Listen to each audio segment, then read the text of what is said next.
generally regarded as a home to sports car racing.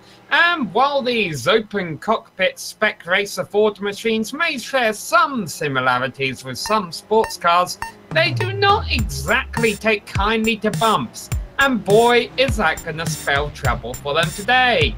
Hello everyone and welcome to Sebring, where we're getting set to watch round 2 of a Weekend Warrior series live on the Global SimRacing Channel. I'm Samuel Ryman, and alongside me in the booth is Bill Soupzahn. Behind the scenes we have our director Sean Cracker Ambrose, and he is using camera sets provided by Ducky Beard.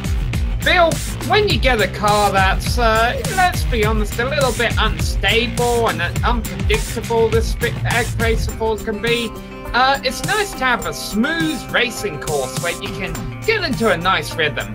And that's not one of these tracks. You know, Sam, this place has more bumps than Tony Montana's coffee table. And as for rhythm, like Joe Morella's famous jazz drum solo during Take 5, it's there. You just have to try hard to find it. Hey, Google both of those references, you millennials. The first one was from 1983. The last one was from 59. And we have to go back even farther to the last day of 1950. when a 6-hour enduro on a makeshift course marked by hay bales took place and Sebring International Raceway was born. A classic American circuit and host to the annual 12 Hours of Sebring endurance race, this place is now a 3.7-mile road course with 17 official turns. Various sections of the course have been repaved in 83, 87, 91, and 99, leaving only a tick under a mile of the original concrete still remaining. The transitions between the old and new surfaces can be bumpy, but that's Sebring. And now, to get a feel of what it's really like to get around this cathedral of American motorsports, and this is a track that indeed you can feel, let's hop on board and take a lap around. All right, we've got Amjad Yammer to the GSRC SRF, so let's do a lap around Sebring. Coming down to turn 1, it's a long stretch, so it might be a passing opportunity. But turn 1 is actually pretty fast in these little cars. So when you add the bumps and the blind apex into the mix, it makes overtakes a little sketchy. Hopefully, you kept it out of the dirt, but you should still hold to the right and try to line the car up for 3. This is another spot where you could potentially execute a pass, but it's a late apex and the car does not like that inside curb, so be careful. From there, you dive straight into 4 and 5, where you've got another very late apex. This time, though, it's extremely important not to come in shallow, because the track now winds around Big Bend, where you'll be flat to the floor all the way to the hairpin. The draft is likely to bring drivers into play, and even if you took that out of the equation, the braking into 7 here at the end offers a perfect chance to try to outbrake your opponent. Try to take away their inside line, and then throw out the anchor to beat them to the apex. The main part is to be careful around the exit, where the track has a little kink in it, making it easy to accidentally go off into the grass. Make sure to keep your tires clean and avoid cutting the circuit. From there, the course weaves gently to the right at 8 and back left at Fangio. If you've got a run on your opponent, it can sometimes make picking a side awkward. Plus, the lead up to Cunningham is a popular spot to send one up the inside, but yet again, those tall inside curves are waiting for anyone to get greedy and bounce the car all over the place. From here, the track gets a little thin though through Collier, and it's tough to go side by side because of the way the racing line takes you across the circuit. Coming up, it's a tough curved braking zone down into Tower, where it's not uncommon for drivers to put 2 wheels off and pitch it into the barrier.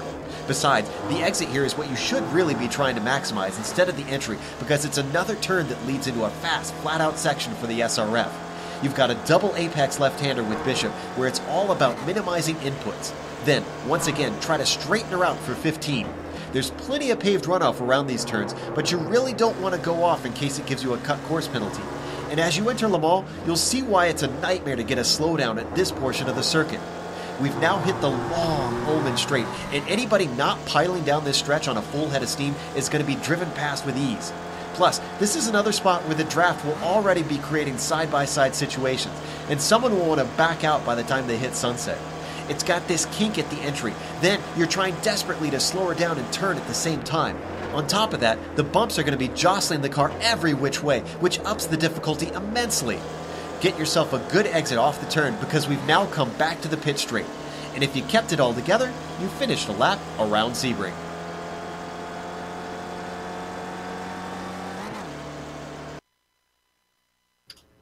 Well, that is a lap around Sebring, and you see the difficulties that this car has of getting around here.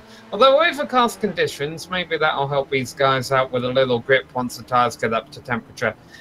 Speaking of the drivers, let's take a look at what our point standings look like after the first round of the season.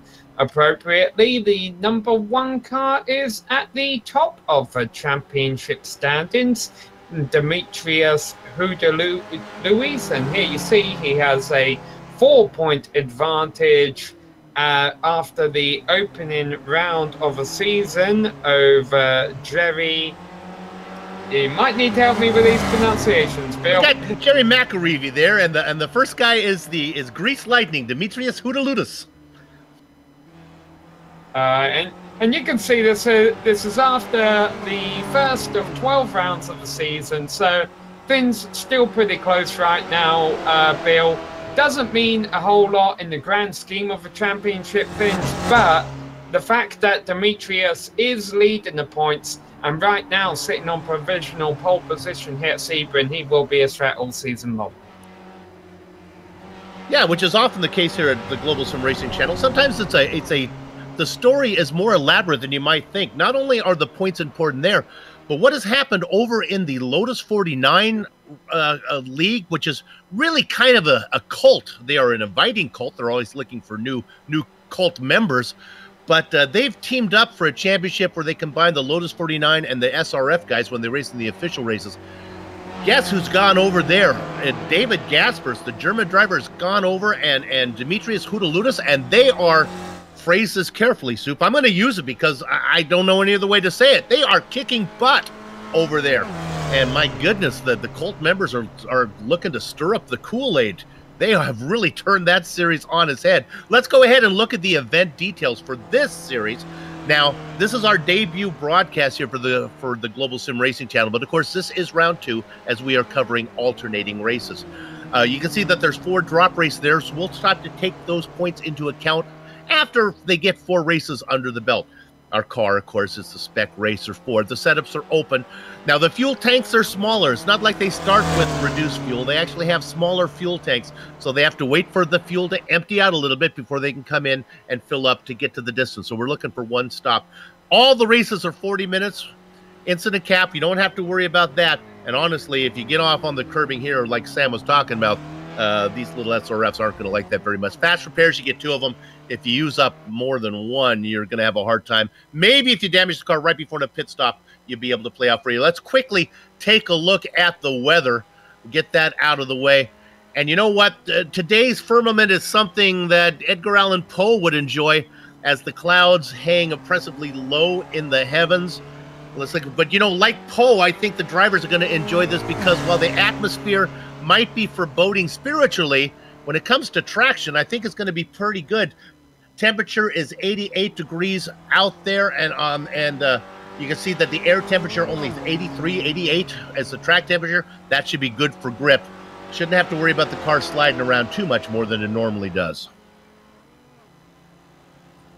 Well, of course, one thing with these cars, Bill, especially at the start of a race, is the tyres are quite cold. So even though these cooler conditions might help them throughout the majority of a race, I'm anticipating maybe a bit of a chaotic start to the event, a little bit of sliding around, and that could mean that qualifying up front could be critical to try and get ahead of any drama we might see on the opening lap. Well, here's the deal. Houdaloutas and Gaspers know each other very well. They race together. We talked about it. They're racing over the Lotus 49s. They managed to stay off of each other. Now, I can't take into account how much they trust some of these new guys. Antonio Reese sits 3rd in qualifying. They're not willing for him. How about this guy? He's back. Jose Luis Oviedo de Castillo Morales. We like to call him Jomo. He sits 4th. Now, McAreevy is not here. He sits. He had that great first round. He had to miss here today, but there's good news. There are 4 drop races for him. So yeah, Sean. I'm sorry, Sam. I think while qualifying is important, you like to be up front, at least out of the mix. I don't know if you're going to be really leaving anybody behind. Yeah, that draft here at Sebring, especially down the Ullman Straight. can definitely keep the field close together and lead to some interesting passes. And the nice thing about it, Bill, we were talking about it in the Lotus 79 Classic Team Championship earlier this morning, where we were racing here at Sebring and GSRC. This is almost like a double DRS zone, if you will, at the end of a lap. It's that sometimes you can use the Ullman straight that pull up to the car in front of you, but then make the pass in the second non-straight, which is the front straight that follows it. Yeah, and even to the point, sometimes the Ullman straight is long enough here in these little cars that you have to be careful not to make your move too soon. It reminds me of, I can't remember the name of it, but that long straight at the German track with all the trees. Why does that escape me right now? At the ring, where you can actually have 2 or 3 passes down the back straight. Yeah, they'll make a move if they time it right, going into Sunset, then they'll negotiate the coffee table bumpiness there around Sunset, and then you can get it back. The question is, on the last lap, Sam, is there enough time to get a snake the guy before the start-finish line? That could be close. It will be close, and that might be what some of the drivers will be experimenting with all race long, Bill. I mean, it's going to be a 40-minute long race. The lap time around here is about 2.5 minutes. So I'm trying to do some quick math. I think that's going to be about a 16-lap race where you're going to have a pit stop in there too. There's plenty of opportunities for the drivers to see what their cars can and can't do in those overtaking areas. Yeah, what these guys will try to do, at least we have the 2 favors, Hootalutus and Gaspers. What they're going to try to do is stay out in front of the nonsense that's going on. How long will the train be? Usually the strategy for the fast guys is, let's run out front, let's try to shorten the train, so maybe when we come down to the end, we're only dealing with my rival or my rival and somebody else. What they don't want to do is have a 7-car dogfight coming out of Sunset to the line, because that can spell disaster. Yeah, and looking at the lap times right now, Bill, just the difficulty of this course, and particularly with driving this car on this course, the lap times are a bit spread out in qualifying. That being said, I still anticipate some close racing throughout the race because of this draft or slipstream, if you will, that we've been hampering on. But right now, Demetrius is on provisional pole with a 2:28.1 in an open qualifying session going on right now, it must be said. All the cars on track. Whereas the slowest of the qualifying times turned right now is Richard Gortatowski. However, he's not last on the grid at the present moment. We're still waiting on lap times from Adam Bradshaw, Matt Malone, and Ross Nicholson. Yeah, it's good to see Matthew Melts-in-Your-Mouth Malone back here with us again. He put in a 2:33 practice time. Is he out there? He's actually not out on the track right now, as is not Bradshaw. But we do have Ross Nicholson out there. He's yet to put in a time racing in the 68 machine. He's got to hustle. They'll let him, since this is open qualifying, they'll let him complete this lap as he's coming across right now. Let's hope he gets to the start-finish line here before the timer. And I think he does right there. Now, is he going to put in a hot lap? He gets across, yeah. All right, Ross, let's see if you can put in a time. 14 drivers have put in qualifying time. 16 names on the grid. And you know what, Sam? This is a relatively small field today. I'm not sure why we're a little small for what we usually do here at the Weekend Warriors. Yeah, I have a feeling when it comes to driving it, Bill, Sebring International Raceway can be a bit of a love-hate relationship for some drivers, and maybe that's deterring a few drivers from coming out here today. However, even though I mentioned there's 6 seconds covering the 14 drivers who have turned a qualifying lap, there's only about 2 seconds, I'd say, between those on the top 4 on the grid, which at a place like Bristol, that would sound like a heck of a lot. At track Islon, though, it really isn't. Anyway, qualifying has actually just wrapped up, so let's take a look at your full starting order, starting with our front row, Demetrius Hootalutus, who took pole position by 0.2 of a second over David Gaspers. Then Antonio Reese, going to look to see if Antonio actually raced in the first race. He says not, so this is his debut event here today. And then, of course, it's Jomo sitting outside of him in row 2. Jason Dunnington is in 5th, and Alejandro Lero is provisionally in 6th. However, he is actually just crossing the line right now, so we'll see if he jumps up from that position. Yes, he's able to jump to 4th, so apologies, Lero. We caught that, so Alejandro Lero into 4th place, Jason Dunnington back to 6th. Well, that moves Jomo into 5th. Puts me in here now in the 7th position. I promised his friends and family that I would learn to pronounce his name correctly. So with that said, let's give it a shot. It is Fred Desai. He's going to be inside of Wayne Palmer, who sits in 8th. C Love is in the 64 car, 9th on the grid, ahead of Paul Babaza. Ross Nicholson is in the 11th position. He's going to be inside of Ian Wilson. Yeah, I think I jumped the gun here a little bit, Bill, because Nicholson just crossing the line right now. He just jumped up to 7th. There we go. Yeah. Yeah. So Nicholson is 7th. Desai now down to 8th. He gets pushed to the outside. The next row then is Palmer and Claudius Love.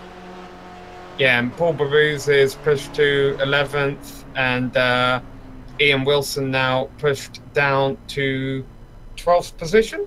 I think we're done after. Then we have, I'll take this next row down here, and then you get the 2 guys who didn't put in times. Brad Taylor and Richard Gortowski sit 13th and 14th.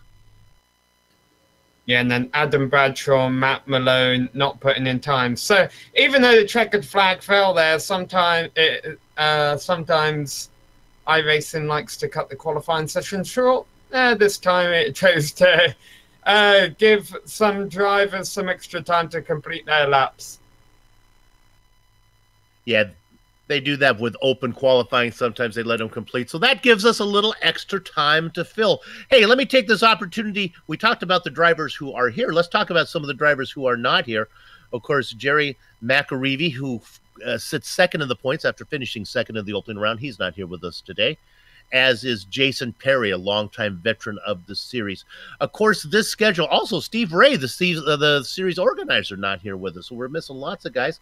David Gregario, who sits 4th in the points, not showing up today. The good news for all the guys who are missing, they're having fun wherever they are, we're sure, and 4 drop races. So plenty of time, plenty of cushion, a nice soft bed to fall on with all those drop races. Sam, this series follows the schedule follows the official iRacing series, so they should have plenty of time practicing as everyone is over there in at Sebring. Look at that dark sky.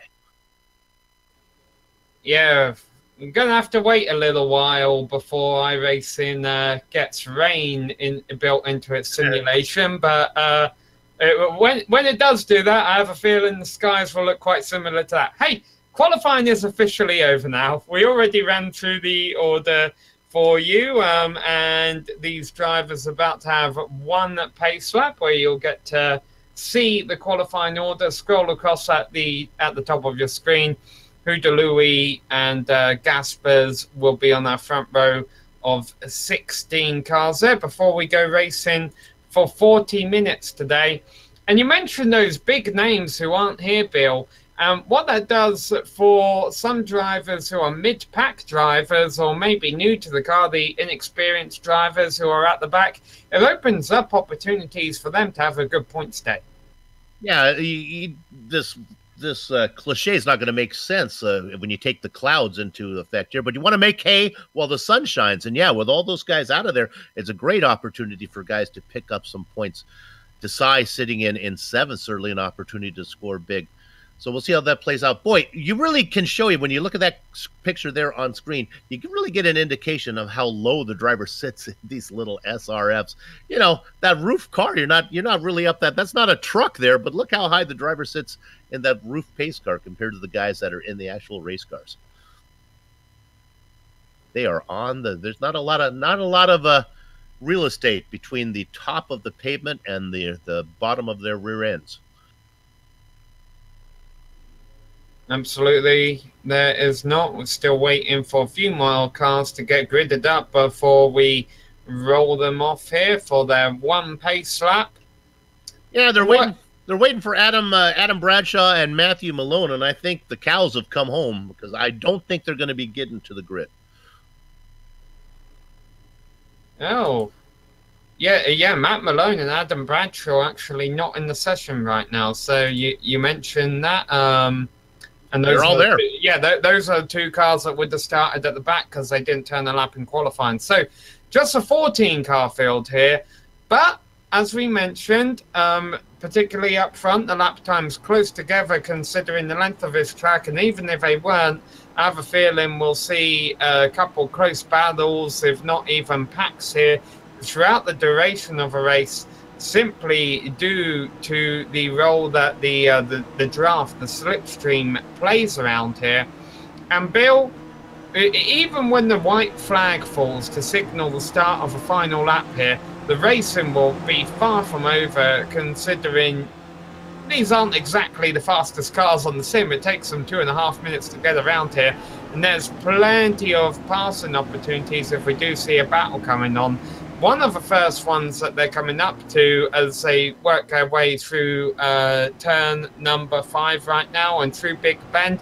The turn right after this, right-hander hairpin, really sets off a train of about 3 or 4 corners where you could see passes in the infield. And then down into we talked about the passing zones on the other side of Sunset and going into Sunset. Well, the hairpin right here. This one, you'll see drivers get to the right side of the track and play defense.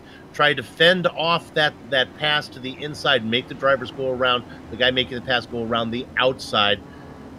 And but then, like Sam said, then you get into this as they go through here, through Fangio and up through into Cunningham. Yeah, this is a big track for a little car. And one thing we talked about, how unstable these cars can be over curbs and on bumps, Bill. Personally, from my experience with this car, if you end up braking too hard, and some outbraking maneuvers can definitely happen in Cunningham, if your brake is just a bit too much to the rear for your comfort level, hang on. Yeah, I would really like to see, when we talk about track selections, this is just my personal take on it. I know everyone likes to run on the big layouts and everything, and it's fun, and the long lap times. But these little cars, this one's and the MX-5s, I would really like to see more short tracks in the schedule. I like Lime Rock. I like the short version of Summit Point. I don't know.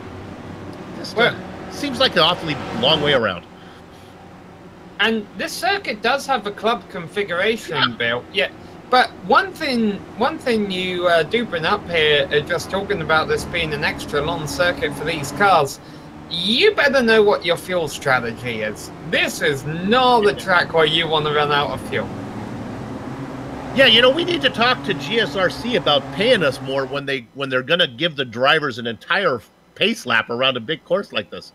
Jeez, this is I could break into show tunes here by the time this thing gets done, but they're heading to Sunset. I think we're about ready to get going. Oh, come on.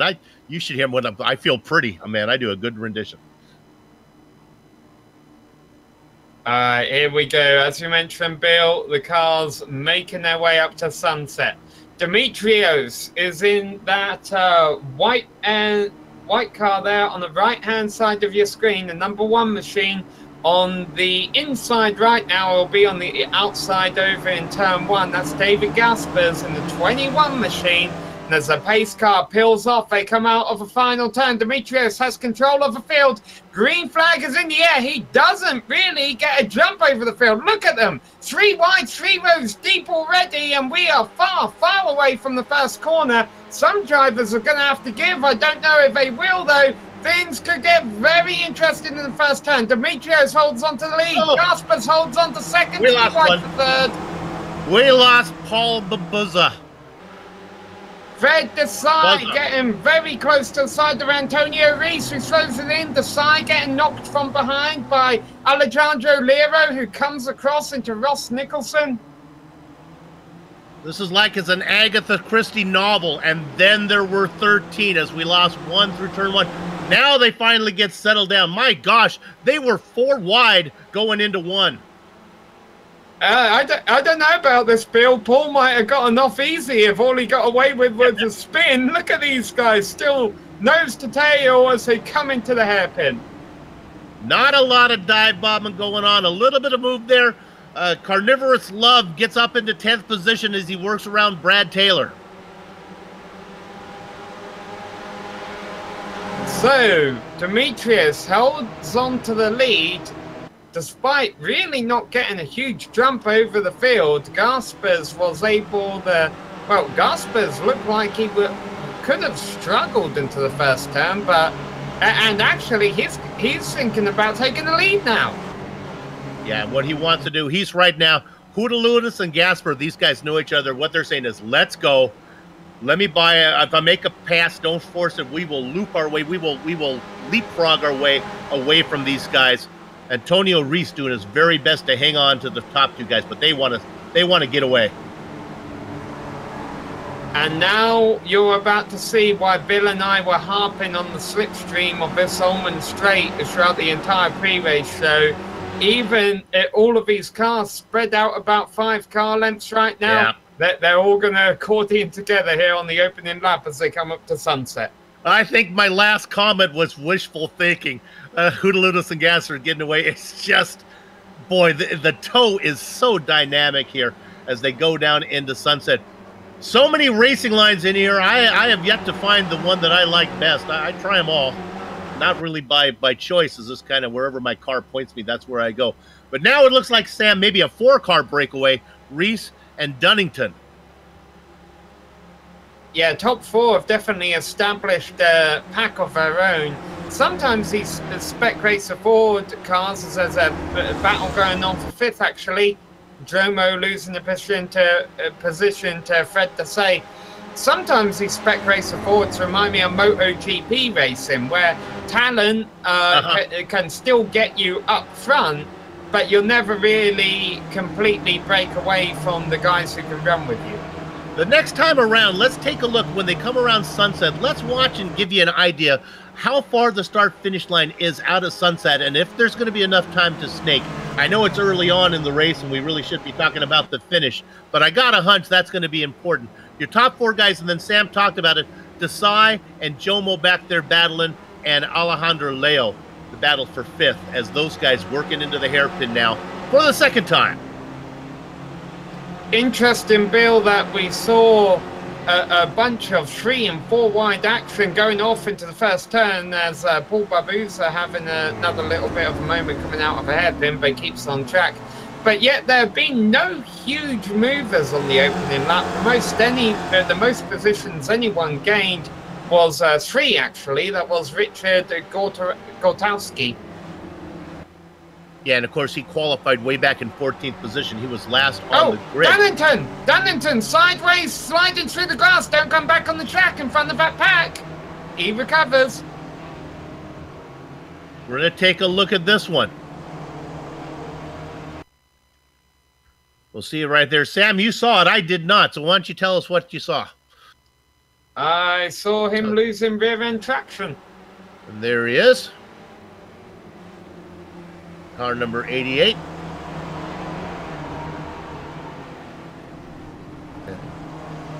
Yeah, the scary part here, Bill, well, the first scary part was he was pointing at the wall. The second scary part would have been was he to have lost control on the grass and slid back onto the racing line, but fortunately he recovered the car before it came to that. He did lose. He's basically at the tail end of a second pack now, although he's already trying to make positions up through that.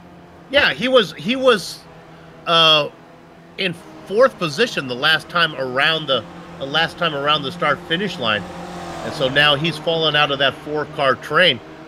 Getting around him, Desai and Jomo gets around him as well. So now it's 3. Let's look at this battle for 4th right now. This is Jomo on the inside in 1, Desai on the outside. Alejandro Liero in the popcorn position, watching them both. Well, I'm not sure Liero would really want to get up to the front of this pack. He's got a decent amount of front-end damage from the opening lap. I wonder if that would actually slow him up if he didn't have cars to draft off of. Boy, if you look at the car number 88, Jason Dunnington, if you're a poker player, you'll get this reference. He is on tilt. Right now, he is steaming. He is working his way around. He wants to get back up there. The bad news is even if he gets to the front of this pack, I doubt he has anything to get better than 4th position. He's lost that lead train. But Sam, so often the leaders behave. All the action on these races are often right back here in the mid-pack.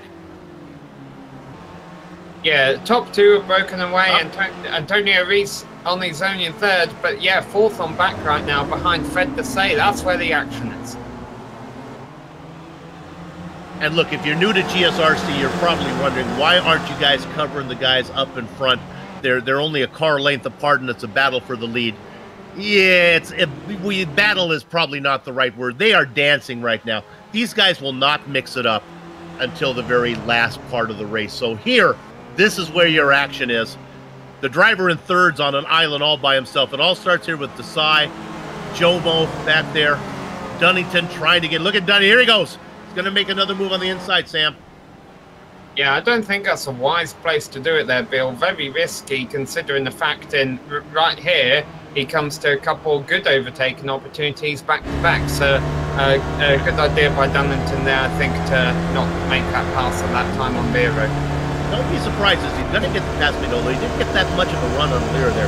Don't be surprised as they battle up in front as well of him, as Jomo gets to the inside of Desai. This is good news for Dunnington. Don't be surprised if Dunnington, he just got 1, if he doesn't get 2 more here before corner number 1. Oh no, unless he's going to get a little tap from Liera. Here comes the 88. He's hungry. So at the front of this pack now is Jomo. Desai down the inside. Dunnington going to back off for now, see what happens between these two. He's got to watch his inside though. So Desai makes up to 4th. Jomo back to 5th, where he was just a few moments ago. Now Dunnington trying to be defensive. No, he's trying to be offensive. I thought he was just going to the inside there to stop Nicholson from passing him. Nicholson gets hit. The car, it's the blue car of Liero, man, and he gets turned around. He was really aggressive. Getting into him was Wayne Palmer. Wayne, I don't blame you. Alejandro Liero was diving it like the kid who came late to the pool party. Car number 82. This goes on for a long time before, so I don't care where we come in. We're going to see this one. There's some blank track. You see now, we're looking at it. Watch the blue car. They start battling. Oh, and that's Wayne Palmer who gets him. Then Palmer gets a little bit of clip going by. Yeah, unfortunately, it costs them a lot of time to that pack. It breaks that pack up a little bit. Meanwhile, David Gaspers did have the lead temporarily, but Demetrios has taken it back. But as you mentioned, Bill, that'll probably happen a few times up front today. You know, if you're a fan of the Olympics and you think of bicycle racing, not on the road racing, but I'm thinking of the stuff where they do it in the, what's it called? The velodrome, I think it is, right? Where it's actually, you're at an advantage to be following the cycler in front of you. Sometimes even when they say, let's go, the 2 cyclists will just sit at the start line saying, after you, after you, after you, nobody will go. I think that's what's going on right here with Gaspers. There's no reason to lead. You're not going anywhere. You sit back there, you start with the same amount of fuel, Sam, but that doesn't mean you burn the same amount of fuel. Battle for 4th place. Dunnington running alongside Desai. Dunnington, remember, was on the tail end of the lead battle when he spun early on. He'd been running in 4th place. So he wants to get back up for 4th. But then the same question, Bill, what's he going to do now? I mean, obviously he'll try and break away from the pack behind him, but that's going to be tough. Well, the best news I thought for him, I thought 4th was the best he could get until Reese fell off the lead path. So now Reese is out there all by himself. Maybe now if Dunnington can talk to Desai and say, hey, let's go up and catch, see if we can go up there and catch Antonio if we work together, do a little dancing. Antonio Reese, he's got 3.5 seconds to get to Gaspers in 2nd, and 9 seconds back to Jason Dunnington. Give you an update on some of the drivers hitting early misfortune. I don't see Alejandro Lero out there anymore. As a matter of fact, he's retired. Richard Gortatowski currently sitting in the pits. And also just a couple of moments ago, Paul Barbuza got in the wall over in Sunset. He's continued on, but a lot of damage to the 212 machine. Well, here's the good news for Paul Barbuza, though. Barbuza, he's had a horrible race so far. He had trouble on lap 1. He's banged it a couple times, been in the Floridian Alfalfa many times, but he's in 11th. I'll double check to see if how far they pay points down, but I think that's points. Very tight racing for 5th place there. Ross Nicholson down the inside of Fred Desai, and Fred is not able to get a good exit from the turn. Jomo, after dropping back through a couple of the battles we've seen in this pack, able to work his way back up 1 position. Now this is the best thing Jason Dunnington can see in his mirrors, is these 3 scrapping it up. He's been able to pull away from them. Right. He doesn't need a... Well, I guess maybe if he could have had Desai come with it. Desai has a reputation of being pretty quick, but that's not the case. Ross Nicholson qualified in 8th position. The problem for Dunnington is now that he's lost his friends, does he have the pace to run down Antonio Reese just from pace alone? Oh, let's go to... Oh, you know what? It was Liera. Is this just happening? Liera and Barbosa just got together. Can we get this one? I think it just happened. Let me double check. I don't want to do... No, maybe not. Maybe that's why they were both retired. Director, I apologize for fooling anybody. Yeah. Sorry about that. Yeah, Leroy's been retired for a little bit. Right. I'll tell you what's happened up front, though, Bill. There's finally a second gap between our 2 leaders. They have been trading that top spot back and forth. Now Demetrius has pulled away from David, but I think I might know what's up. David is carrying a bit of damage on the rear end of his car, and that could be affecting his rear downforce. He actually picked it up at the very start of a race when they were all 3 wide all over each other in the first turn. He did get a bit of contact from Dunnington behind that could be upsetting his car. Now, as you mentioned, though, he'll be able to get that repaired during his pit stop. He's just got to make sure he doesn't lose too much time to the 1 car. Right, and I wonder, and I'll be honest with you, boy, you can see the damage right there. Nice job from Sean Armbros in the production van getting that shot. I'm not sure, because I've never had to take a fast repair and worry about not losing a position before, because I'm usually so far back it doesn't matter. I'm not sure how much time you lose from that fast repair. Sometimes maybe it's just a blink. Jomo and Fred Desai completely just overshot the hairpin. They kept on track, but they've dropped back of Jason Dunnington and Ross Nicholson. Must be said that they've been able to reel Dunnington back in. Well, look at them, that battle for 6th. Yes, things were looking good for Dunnington for a little moment. He was able to run away from the 3, and then I guess they just got a whiff of a draft and were able to run him back down. Once again, Dunnington trying to break away from them, do everything he can, but it doesn't matter. If Nicholson gets just a bit of aero help down the straight, he'll be right back up with him. Well, the good news for Antonio Reese in 3rd, the gap now is up to 11.5 seconds. So any thoughts of Dunnington running him down for that final podium spot? I think he's going to need some help. Man, there is a man on an island. He can see the guys in front of him. He can yell at them. Boy, that's a great shot there, too. Look at the gap from Reese. That's a whole straightaway. That's what you want to see in your rearview mirror. Nothing but little dots. Gaspers coming into the pit. So, I'm assuming this means the pit window is open, because halfway is in about 2 laps' time. And Gaspers is making an early stop, and my assumption is to get that rear end damage fixed. It's affecting his handling, costing him time. Yeah, nothing less exciting than watching a car sitting in iRacing pit box, but I'm going to do it right now to see. Oh my! The white and yellow stripe on the back of his car looks much nicer now, and that didn't take any time at all. Can you say fast repair? David Gasper, in and out. In the box, 11 seconds. Yeah, so Gasper's in and out. Gortatowski and Lero, as we mentioned, just in and not back out. And here's the good news for Gasper. He came out just in front of Ian Wilson in 10th position. So Gasper now in 9th, and he's got clear track ahead of him.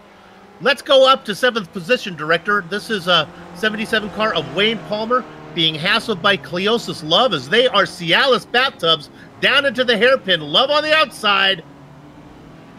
You never want Love on the outside. You want to let Love in. Palmer up in 7th, fends off Love. Bill, are you just making up words for his first name? I figure if I use every C name I can think of, eventually I'll hit it.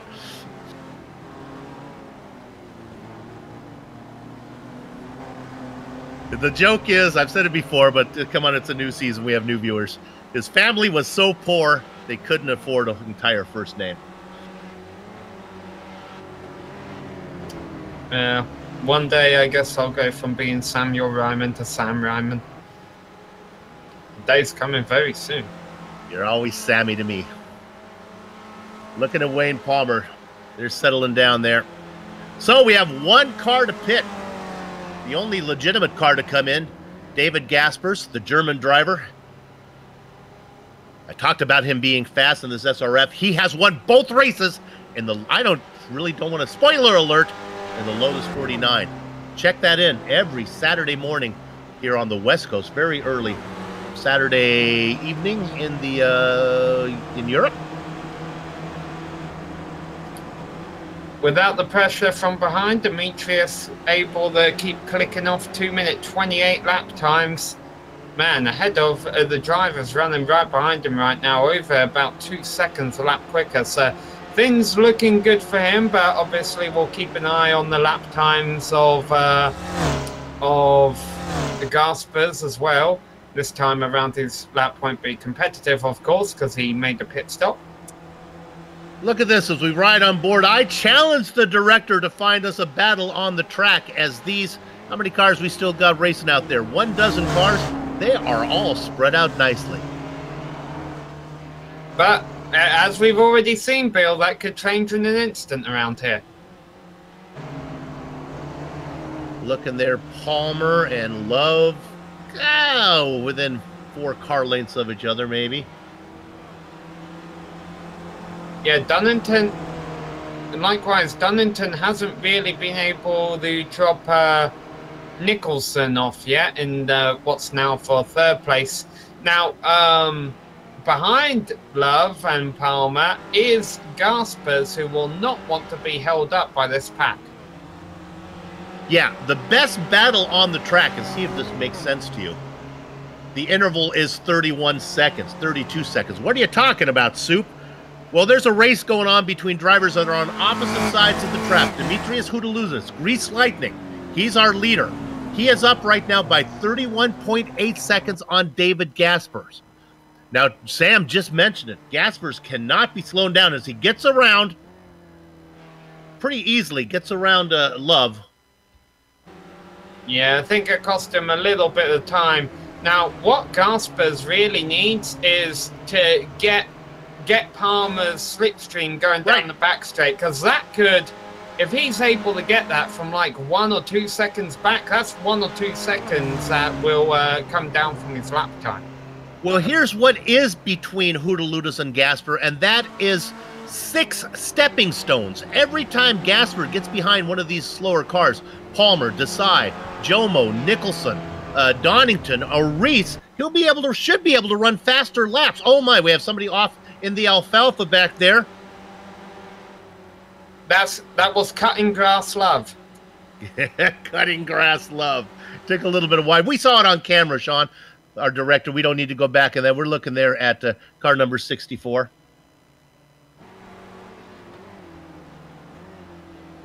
Saw that one live, and I'm sure that the Love family doesn't need any more attention. What do you got?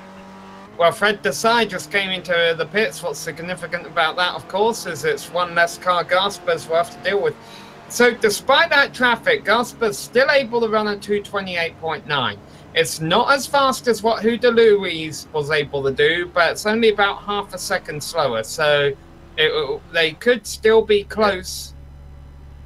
Yeah, my gut is telling me that Hootaludus Grease Lightning is living up to his name right now. I think he's increasing the interval. Right now, Demetrius is out there as we look at Fred Desai coming out. He's just running hot laps. He's got nobody around him. This is just, he's just watching the gap back to his rival, David Gaspers. Desai comes out. Now let's see where Desai cycles out behind Gaspers, certainly. Oh. About 4 seconds back. Go. Jomo spins from position number 5 in the hairpin. He's losing a lot of time. Palmer and Gaspers have gotten a nice run on him here. Jose Luis Oviedo de Castillo Morales. We're going to look at this one. There's that traditional blank spot of that corner. We like that. We must have some sponsor plugs we need to take care of on the bridge. There's car number 38. What? All right. A little bit. I'll get it going here. No problem. Get it straightened out. But here they come.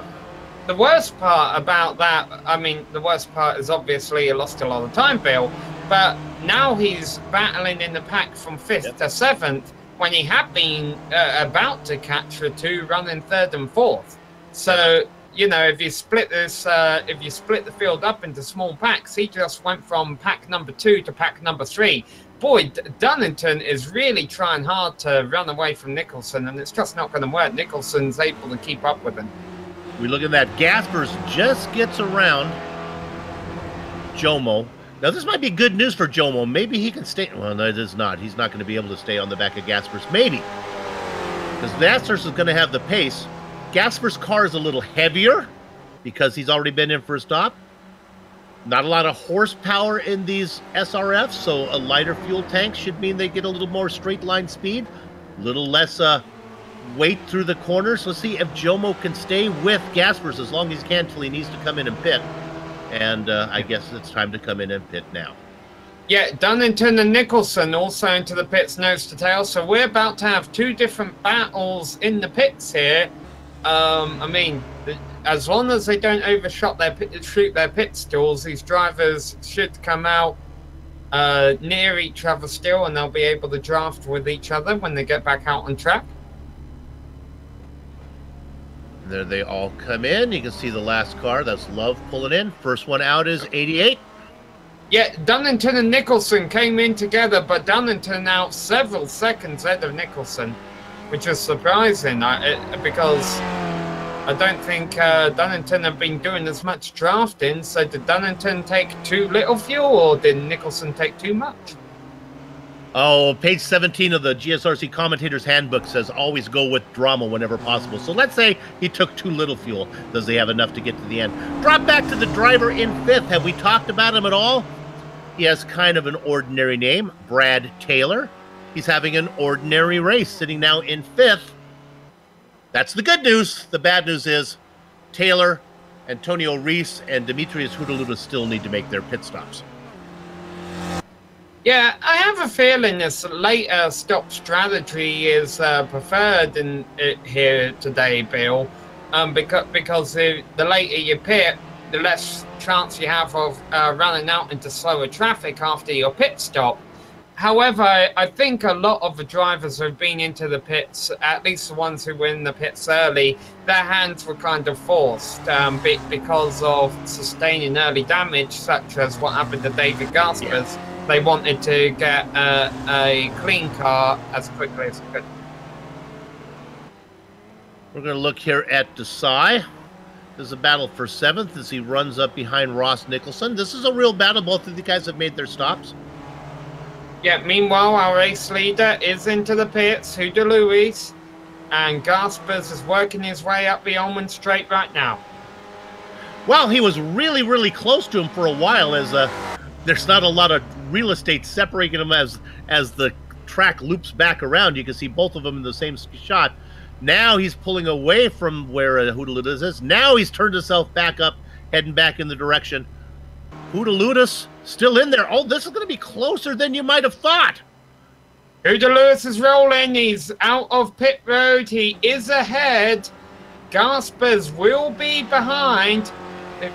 He's coming, though. Full song. Bill, are you allowed to cut that pit exit line as much as Huda Lewis is? I always thought you had to wait for the break in the pit exit line. Not when you got a German phenom behind you. All the rules are out. Look at this. We found ourselves a battle. I thought that Huda Lewis was pulling away on the other side of the track. Not the case. Now let's pull back the curtain here on the GSRC broadcast. Apparently, we do not believe in cigarette sponsorships. As Huda Lewis, there's the pass for the lead. Huda Lewis is driving the Marlboro car, but we can't show that one to you. Look at that. They go too wide through the hairpin. Oh, Sammy. Yeah, it looked like Huda Lewis could have smoked him during the opening stint, but gaspers gasping for clean air, trying to find some on the outside here as they go down into Cunningham. Wow, they continue to race side by side. And I talked about the trust that these guys have in each other. I promise you, ladies and gentlemen, there is no possibility that they get together. I was waiting for commentators' curse right in that turn, but no, they get through it cleanly. No commentators' curse here. Now, this must have been a slightly longer stop for Huda Lewis because he was pulling away a few tenths a lap during those 3 laps that they were on those, different sequences. Well, let's go ahead and tell you about that. Gasper stops, 10.9. Huda Lewis' stop in the box, 13.4.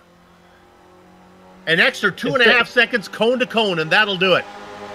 I'll play that drama card again there. Meanwhile, Antonio Rees, who was the only driver left in the field yet to pit, was leading the race. He's coming in now in the 007 machine, so that means this will be for the lead.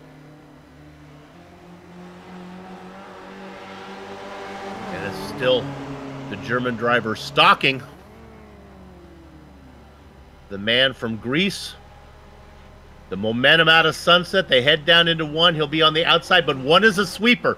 You can hold that momentum on the outside in these little SRFs. Gasper says, I don't need to do it yet. We still have over 10 minutes of racing to go. Oh boy, this is an aggressive pass. Not where you expect to see a move go around here. But as you mentioned, Bill, these two drivers trusting each other, putting a lot of trust in each other, not to rub each other's fenders. I guess you can call them fenders. Huda Lewis holds on for now through Big Bend, but 2 good passing opportunities, actually 3 about to come up. The first is here in the hairpin. I think Huda Lewis is going to be able to cover him on the inside here. Yeah, I'm not so sure if Gaspers isn't. I'm surprised he is as aggressive because it is pointless right now to make the pass. I just wonder if he's just not trying to get into the head of Huda Lewis, trying to get his rival to make a mistake, because here he comes again. It's not like he's going anywhere. Oh my gosh. Well, let's not forget, Bill, I know we mentioned at the top of the broadcast that cooler temperatures might spell trouble for the cold tyres, but the tyres should be at optimum temperature right now, and with the warm track, not a whole lot of cars, there's not a whole lot of marbles going down. These cars are handling really well, and these two are just having a load of fun right now, I guarantee it. Gasper's going to come out with the lead. All right, well, be careful what you wish for. You got it. I got a feeling we talked about the pit stop time. Go ahead. A big slide for Fred Desai. He's able to get back on track without losing the position, but Jomo coming up pretty quickly. We'll take a peek at this one.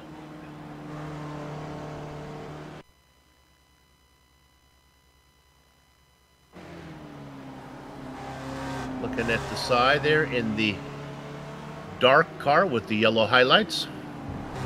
Oh, where are you going, Fred? I guess Ross the pedal Nicholson. on the left. That was Ross Nicholson in front of him. I think caught him off a bit. Let's not forget that Nicholson had that longer stop. Now let's go back up to the lead battle as we return to live action, because these two are still all over each other. And Oh, my. Boy, what is it? Woo! I mean, other than pure fun and pure racing, I'm just like, these guys not worried about a championship, Bill? I mean, boy, they are all over each other for the win. I just feel with 9 minutes left, about 4 laps left to go. Oh, I feel like I'm watching like Pink and Mariah Carey both trying to share a microphone. Who can riff the better? Who has better vocal runs? These guys are putting on a show. On the outside now, that's Hootaloota's trying to go around the outside of the hairpin. What we can do, let's make a point to stay on this one. We tried to do it earlier and we got taken away. Let's watch these guys out of Sunset and see, to get an idea if there's enough time to get the pass made before the start-finish line. And that is, if they come out of Sunset in line, I think they'll probably come out side by side as they're racing right now. There was one lap earlier on in the race, Bill, where these two were 0.008 of a second apart across the start-finish line. So I'm sure they're doing a bit of experimenting themselves. Look, I guaranteed that they weren't going to get together, but I didn't think they were going to race this hard. Holy moly. You got a driver in Germany, you got a driver in Greece. You have to worry about netcode. These guys are fearless. Antonio Rees, Jason Dunnington, and Ross Nicholson currently rounding out the top 5. 12 cars still in contention, all still on the lead lap, it must be said. This track being so long around, we shouldn't have to worry about lap traffic. And here's the good news for the leaders. Here's our shot as we'll look at a wide angle here. Let's see if, oops, did I hear some contact in the back? Yes, Barbouz has came together, and I believe it's with Ian Wilson, and they've got to try and clear the track before Brad Taylor came around. Yeah, let's go ahead and look at that one, Director. This one is fun. I'm sure Barbouz and Wilson will beg to differ with that. Well, Barbouz's had a season full of adventure here in just one race. There, we're looking at Ian Wilson. And there, Barbouz gets loose. Ian has nowhere to go.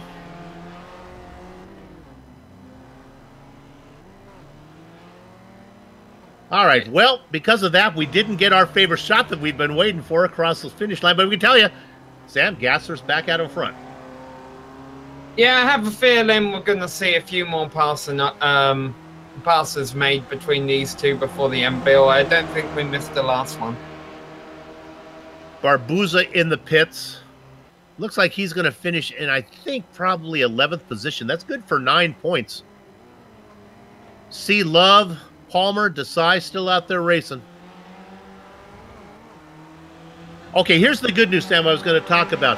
These guys have a 17-second cushion back to Antonio Rees. If they were to get in trouble, I mean, they have plenty of time to get the car pointed in the right direction and still hold on to the position.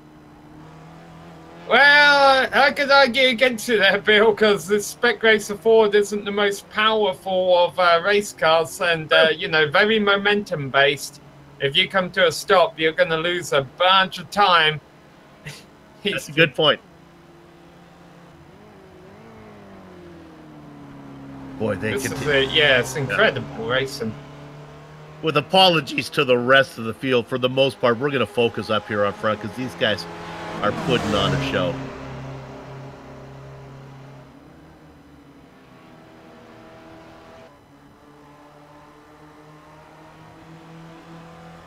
Wayne Palmer just having a spin in the hairpin there, loses a position to... Sea Love. We are going to take a peek at this one.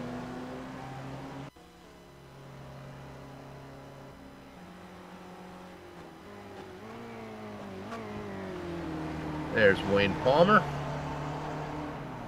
Car gets around, does a nice job of getting on the gas, does a little pirouette here. But Love gets by him by the time he gets it rolling. Let's go up to the lead.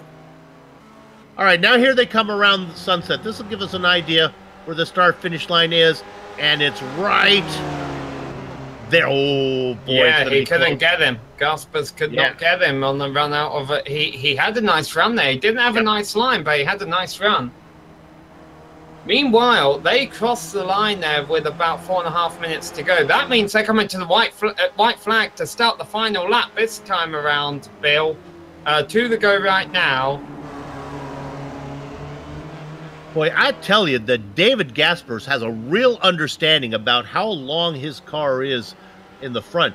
He gets a run up on the back of Hootalutas like nobody. And Jen, at the last minute, dice it out.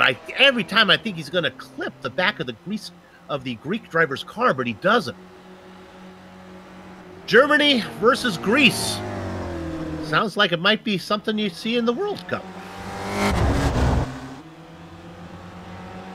Yeah, better chance of that happening than Italy versus USA. There you go. 3.5 minutes of racing to go. Barbuza is back out. He is not going to quit. He's only 1 minute and 42 seconds behind Ian Wilson, but he's hoping that something else happens.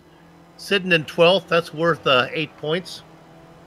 Yeah, let's not forget what we mentioned at the top of the show there, Bill. There's an incentive for drivers today who get involved in trouble not to quit, because the car count is a bit lower and some of our top championship contenders are not here. It means some of these drivers running in the top 10 who wouldn't normally have good points days might be able to capitalize on some today. Plus they give bonus points for the hard charger.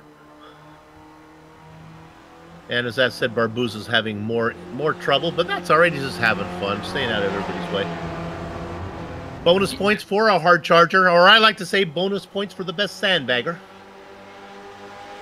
Yeah, so we come to start the last lap. 2 drivers have made up 3 spots throughout the race. It's Ross Nicholson up in 5th place and Brad Taylor up in 10th place right now.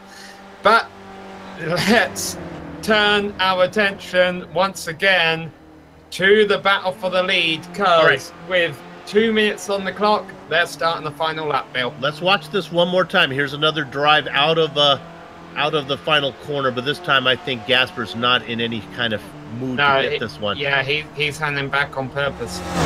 So where does he want to do it? Maybe I think he's gonna do it out of Le Mans. That's really corner 16. Get the pass made and then play defense through Sunset, I think is what I would do. I disagree with that, Bill, because to make a move stick entering Sunset, boy, you run such a risk of the driver behind you being able to pull off a crossover.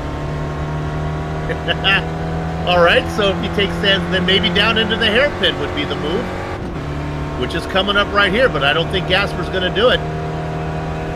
No, I think even though he fell 500th short a couple laps ago, I think Gaspers is planning to do it out of a final turn. He tried it a couple of laps ago and he fell at like 500ths of a second short, but I don't think he used up as much of the track as what he wanted to. I think he knows he can do it there. Okay. He just hasn't pulled it off yet. You've sold me. I think you're right. Well, we'll find out soon enough, buddy. Yeah, I think Gaspers is going to pull a last gasp effort. Take us home, Sammy. Well, home is not too far away for these top 2 drivers. Okay, geographically maybe it is, but the home is a checkered flag here. Which one is going to get to it first? Well, you might be tempted to say Hootalutas if this were any other car or any other track, given the gap between them right now, but Gaspers is easily going to be able to close that here on the Ullman Straight if he chooses to do so. Now, Hootalutas, he's not even going to try and attempt to weave. He's just going to run in the straight line towards Sunset. Gaspers not closing too much right now. One turn left to go through Sunset. He's really hanging back there.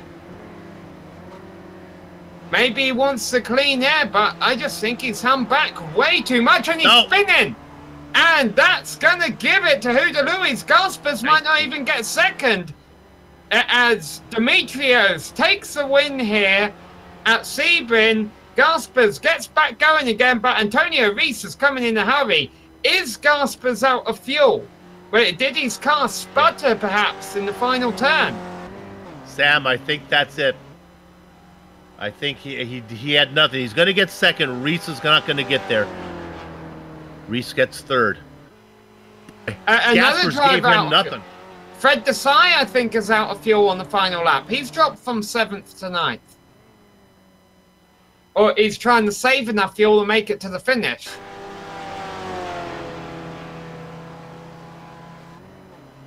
C Love is there. C Love is back by about 41 seconds. Let's stay on this one. I don't think the side's going to get us home. Love's already gone by. Brad Taylor is actually the next one behind Fred Desai right now. Fred Desai already down to 9th. Interval 38 seconds. I don't think it's going to be a matter of what's the elevation here between the Sunset and... Does he have... Is it downhill? It's downhill on the backside of the bumps. It's uphill when you're going... when you're coming towards him. 26, 25, 24. I'm giving you the interval between him and Brad Taylor. Oh, my. Boy, that start-finish line's a long way away. We'll stay with it. 14, 13, 12, 10, 9. Here he comes. Brad Taylor's going to make an exciting pass. Give Brad Taylor. Ian Wilson may get him to decides not going to make it. He's not going to get there. Behind Ian Wilson. Get out and push. Ian Wilson steals a top 10 finish. Desai gets 11th. The only good news for Fred Desai is Paul Barboza was a lap down, and he's not going to be able to get that position. Wow. So fuel mileage playing a big role at the end of the race here at Sebring. But at the end of the day, it was Demetrios Hugh DeLuise has won the opening 2 rounds of the championship. We'll get to talk to some of the drivers, give you a full race rundown here in a few moments. Don't go away.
Welcome back to Sebring, where we just witnessed 40 minutes of racing here.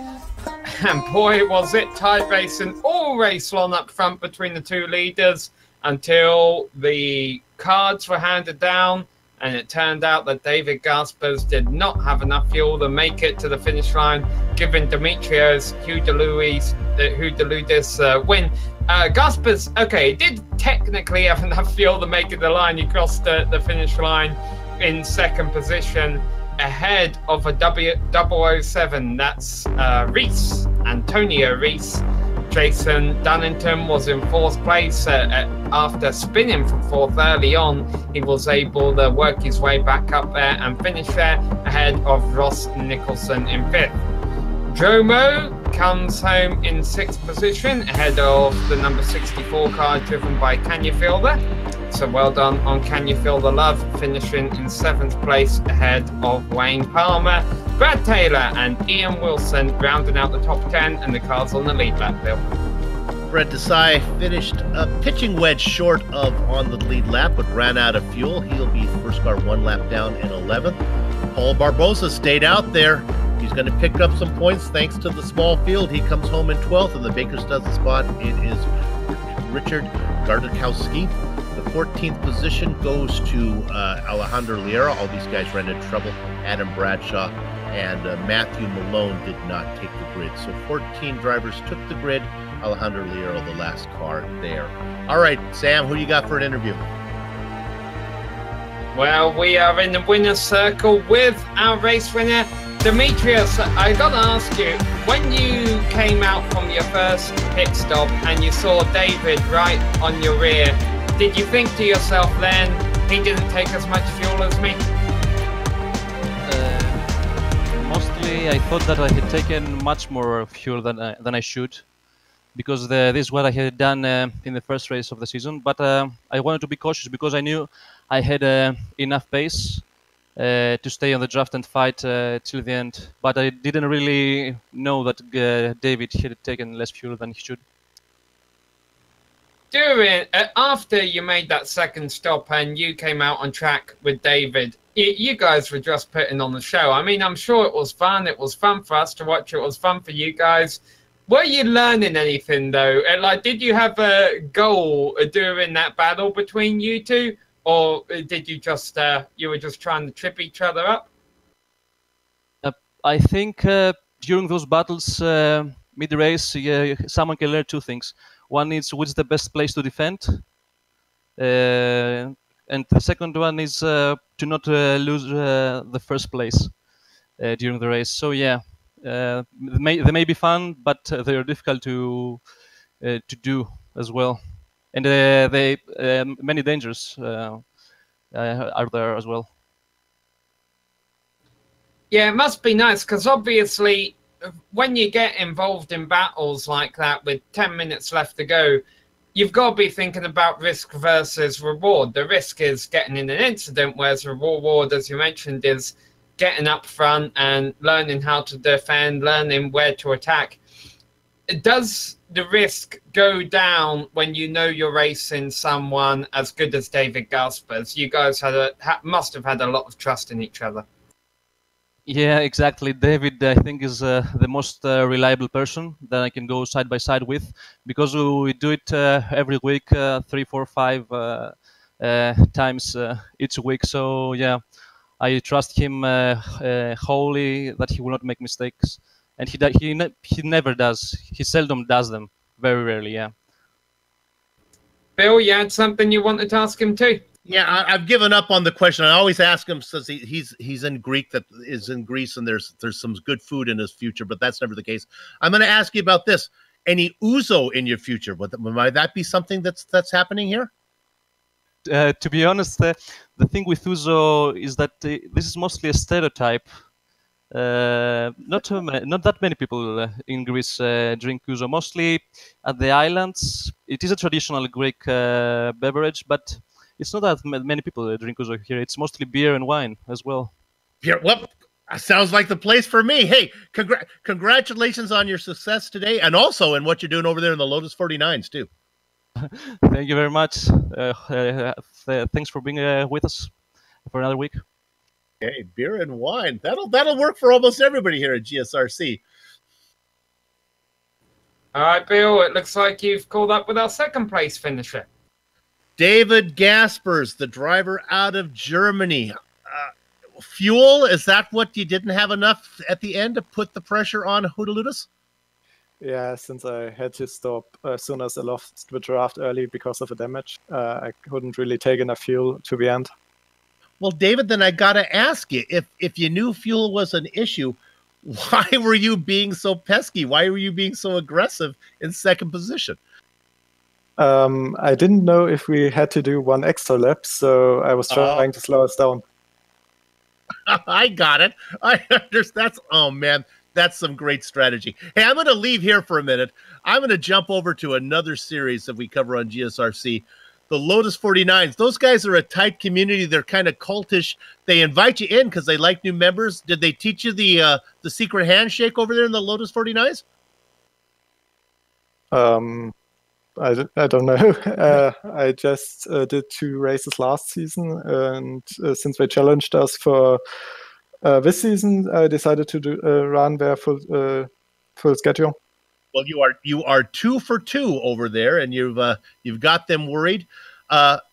Final question: going with the other car, does it cut down your practice time? Does it hurt you over here, your performance here in the Weekend Warriors? I don't think so. I always do some races early on in the week, and other than that, I never really practice. Well, let me tell you, you and Demetrius put on a great show. It was fun to watch. Good luck the rest of the way. Thank you. David Gaspers, man, he is good. We've been following him for a long time. Very clean driver. Sam, you could hear them talking, Hootaludus and Gaspers, how they trust each other. Yeah, now they had a race, a lot of side-by-side battling going on. The drive on the third step on the podium. Antonio, you had a much quieter race out there. Yeah, it was very quiet. Fortunately, I'm sorry for my English. It might be not good enough. But a lot of the fast drivers, it wasn't today with us. So it was in the beginning of the race, was a little difficult with Jason closing. And then, but when Jason spun, then I got like a very quiet race. Yeah. Now, are you glad you had a quiet race with Sebring being as difficult as it is? You're just happy to come out of here with a podium? Yeah, for one side, I'm happy with that because I could do a race. For another side, it was very boring. Well, we catch back up with you guys in 2 weeks' time. Let me just check my master schedule here. Okay, thank you so much. Yeah, no, we catch up with you in 2 weeks' time at Summit Point. Is that a track that you're looking forward to? Oh, yeah, Summit Point, yeah, it's a track. I really like it. And then, yeah, I'm hoping to be there and have a good race. Yeah, well, congratulations on the podium finish, Antonio. I know it was quiet and a bit boring, but hey, points are points, and we look forward to seeing you back up front. Maybe having some good battles next time we see you. Thank you very much. And that was our third place finisher, Antonio Rees. Well, Bill, there was a lot of excitement up front there in that battle for the leader. Sebring never fails to disappoint, really, with the way those last 2 straights are set up. Hey, I just want to encourage all the drivers to not let language hinder you to come in. Don't let that stop you. I'm all about culture. You can hear me talking to Demetrius about what it's like in Greece, and I dig it. I think the fans like it too. So we will talk in simple English, and you guys work your way through. We want to get to know you, so don't let the language be a barrier. Yeah, I mean, you've never really had much of a problem with my language barrier, have you, Bill? Honestly, I have the worst time with you. So if I can deal with Samuel Ryman, come on in. You'll be a relief. Bill, you're such a lovely, jubbly individual. All right, well, let's get out of here. Time to wish everyone cheerio. We would like to thank Steve Ray, as well as all of the organisers and the competitors from the Weekend Warrior series, for choosing GSRC and coming out here today and putting on a fantastic show. We would also like to thank all of the companies that provide the software and hardware for our broadcasts. They're listed on your screen. Additional thanks goes out to Eric Ekholm and June Lalonde, to provide us with our great music. See the screen for how to get a hold of more of their great work. Thanks to the team today, Bill, Sean, Dougie. We also had a bit of a help from a couple of spotters on the side, so thank you guys for coming out here and helping us. If you'd like to find out more about GSRC, visit us at globalsimracingchannel.com. We're also on social media on Twitter at GSRChannel, Facebook at facebook.com/globalsimracingchannel, and Instagram at GSRC_gram. All of the upcoming races for our other series are listed on screen, so check those out, mark them down on your calendar, and don't miss another second of exciting racing action. But until next time, race clean, race hard, and we'll see you